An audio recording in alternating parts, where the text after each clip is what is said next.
ওমানের মাসকাটে বাংলাদেশি এক প্রবাসীর ঝুলন্ত মরদেহ উদ্ধার করেছে পুলিশ। নিহতের নাম আবুল মনসুর। তিনি চট্টগ্রামের ফটিকছড়ি উপজেলার কাঞ্চননগর ইউনিয়নের নোয়াত্তাপাড়া এলাকার আব্দুল মালেকের ছেলে। স্থানীয় সময় বৃহস্পতিবার রাতে ওমানের বোয়ালি এলাকায় নিজ কক্ষের পাশে একটি গলি থেকে মরদেহটি উদ্ধার করা হয়। স্থানীয় সূত্রে জানা গেছে, ফজরের নামাজে যাওয়ার সময় রুমমেটরা প্রথমে ঝুলন্ত অবস্থায় মনসুরের মরদেহ দেখতে পান এবং দ্রুত পুলিশকে খবর দেন। মনসুরের পিতা আব্দুল মালেক জানান, ঘটনার কিছুক্ষণ আগেও ছেলে হাসি খুশিভাবে পরিবারের সঙ্গে কথা বলেছেন। অন্যদিকে দাদা হাজি কালাম বলেন, মনসুর আত্মহত্যা করতে পারে না। এ ঘটনায় অন্য কোনো রহস্য থাকতে পারে বলে ধারণা করা হচ্ছে।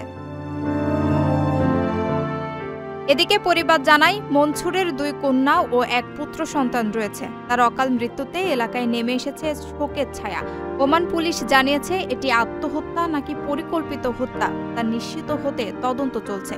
ফরেনসিক টিম ঘটনাস্থল পরিদর্শন করেছে। শীঘ্রই প্রকাশ পাবে বিস্তারিত তদন্ত প্রতিবেদন।